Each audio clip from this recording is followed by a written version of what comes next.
Hey, what's going on, Jam Fam? So, I recorded the audio for this the day before Brawl Talk, but I didn't get around to actually finishing the video because obviously I wanted to prioritize the update stuff before I actually finished this video. So there has been a few changes here and there. Notably, there's some balance changes, and Otis, Buster, and Gale all got hit with nerfs, so their status in the meta is probably going to drop down a little bit after the update goes live, but I think the discussion here actually still holds some water, so I do want to finish this video and put it out. Plus, it really bothers me when I start a video and I never finish it, so yeah.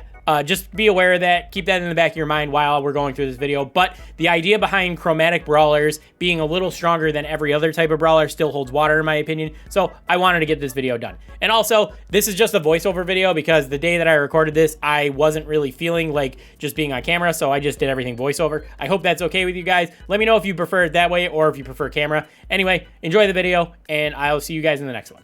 Hey, what's going on, Jam Fam? So I finished pushing up my Buster, and I know he's only like 500 trophies. Oh, what a loser! And that's fine. That's not what I'm trying to brag about or anything like that, because obviously like 500 trophies is really low. That's just like where I like to push my brawlers up to. And honestly, I wasn't even going to make a video about Buster because honestly, I got him a little late, so everyone's probably already unlocked him and pushed him up. And on top of that, he's just kind of brain dead. Like, he's got 2 really good gadgets, he got 2 really good star powers, and he just does a lot of damage. And he's not like super complex, so I didn't feel like there was really a need to make a video about him.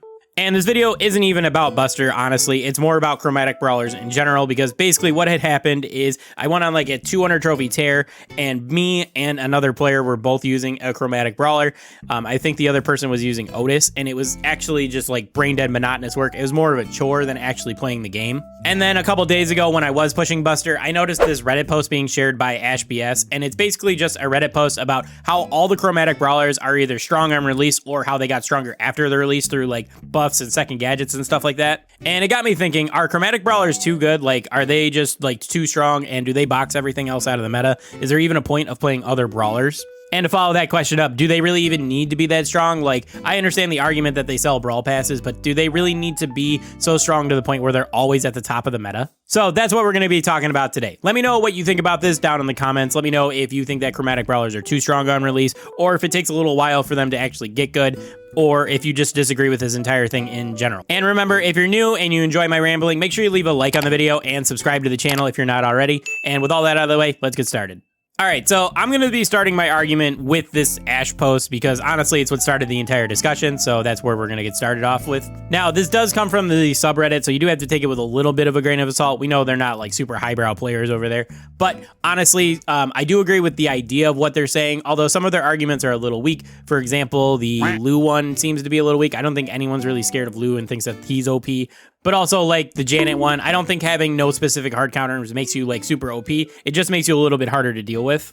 But there are definitely brawlers on here that definitely deserve to be on this list. For example, like Lola, when she came out, her damage was, like, insanely high. It's still pretty high, but I think it did get nerfed a couple times. Also, Gale, he was balanced on release. He was actually a little weak, but now with all his, like, changes to his kit and everything, he's just super obnoxious to play against. So yeah, while not all the arguments behind this are exactly the best, it is what started the idea behind this video, and I do agree with the statement behind it, so that's why I wanted to start off here. But now we're going to move on to the next little bit of evidence I got. And then my next bit of evidence is going to be coming from Kairos Time's most recent tier list. And while some people don't really agree with this, it is pretty much the de facto tier list that like everyone defaults to when they talk about this type of stuff. All right, so looking at this list, the first thing I want to point out is that out of the 15 Chromatic Brawlers we have, 8 of them are either in S or A tier, which obviously is top of the meta according to Kairos Time. Coincidence? I think not! And then the second thing I want to point out from this tier list is that D and F tier have 0 Chromatic Brawlers in them at all. And in fact, the lowest rated Chromatic Brawlers are Grom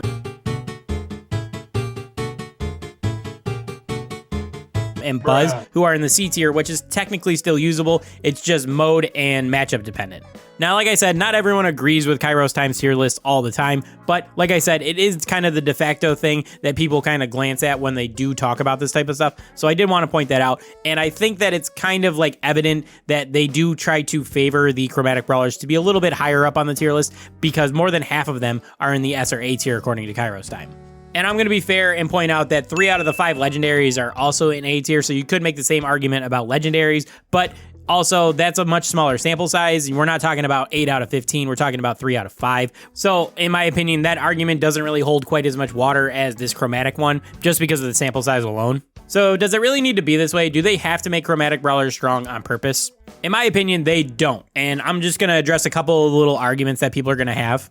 First off, I think people's default argument is going to be Chromatic Brawlers sell the Brawl Pass. And honestly, with that, I don't really agree because there's a couple different factors behind that.